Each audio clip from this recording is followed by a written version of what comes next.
નમસ્કાર. ચાલો આજે વાત કરીએ ઘઉંની ઉપજ કેવી રીતે વધારી શકાય એના વિશે.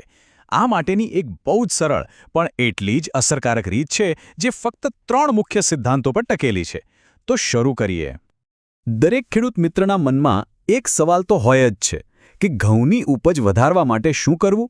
આ એક મોટો પડકાર જેવું લાગે છે, પણ એનો ઉકેલ આપણે વિચારીએ છીએ એના કરતાં ઘણો સીધો અને સરળ હોઈ શકે છે. જી હા, જવાબ છે ફક્ત 3 સરળ પગલાં. આમાં કોઈ મોટું વિજ્ઞાન નથી. બસ 3 એવી બાબતો છે જેના પર જો થોડું ધ્યાન આપવામાં આવે તો પરિણામમાં મોટો ફરક જોવા મળી શકે છે. આપણે આ 3 પગલાંને સફળ ખેતીના 3 મજબૂત સ્તંભ તરીકે જોઈ શકીએ. જેમ કોઈ મકાન એના પાયા પર ટકેલું હોય છે, બસ એ જ રીતે સારો પાક પણ આ 3 સ્તંભો પર જ નિર્ભર છે. તો ચાલો આપણા પહેલા અને સૌથી મહત્વના સ્તંભથી શરૂઆત કરીએ. જમીન. પાકની સફળતાનો આખો દારોમદાર જમીન પર જ રહેલો છે. કહી શકાય કે આ આપણો પાયો છે. જો ઘઉંનો એકદમ મજબૂત પાક લેવો હોય તો જમીનનું રાસાયણિક સંતુલન બરાબર હોવું ખૂબ જ જરૂરી છે.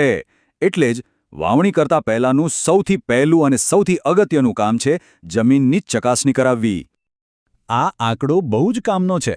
ઘઉંના પાક માટે જમીનનું પીએચ લેવલ 6.5 થી 7.5ની વચ્ચે હોય એ શ્રેષ્ઠ ગણાય. કેમ? કારણ કે આ લેવલ પર છોડ જમીનમાંથી બધા જ પોષક તત્વો એકદમ સહેલાઈથી લઈ શકે છે. બસ આટલું સંતુલન જાળવવાનું છે. ચાલો હવે આગળ વધીએ આપણા બીજા સ્તંભ તરફ, સિંચાઈ.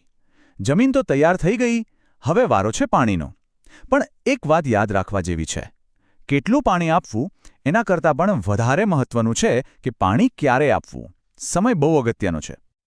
આ જે વાક્ય લખ્યું છે ને, એ બરાબર સમજી લેવા જેવું છે. ત્રાંસી, કાંદરી અને દાણા બનતી વેળાએ પાણી સૌથી મહત્વનું. પાકના વિકાસના આ એવા નિર્ણાયક તબક્કા છે જ્યારે પાણીની જરૂર સૌથી વધારે હોય છે.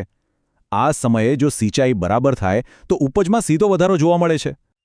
તો આ રહ્યા એ 3 નિર્ણાયક તબક્કા. પહેલું છે ત્રાંસી, એટલે કે જ્યારે છોડ ફૂટવાનું શરૂ કરે.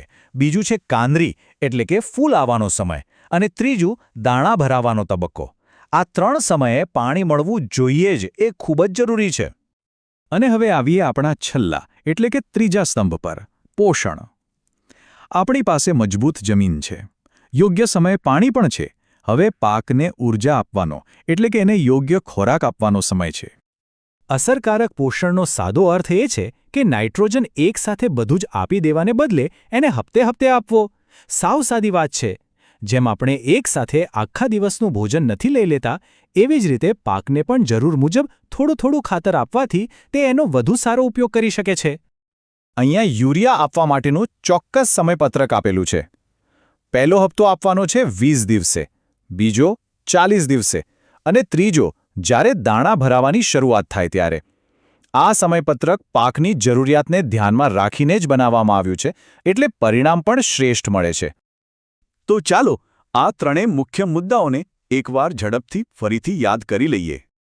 પહેલું, જમીનનો પીએચ 6.5 થી 7.5ની વચ્ચે જાળવો.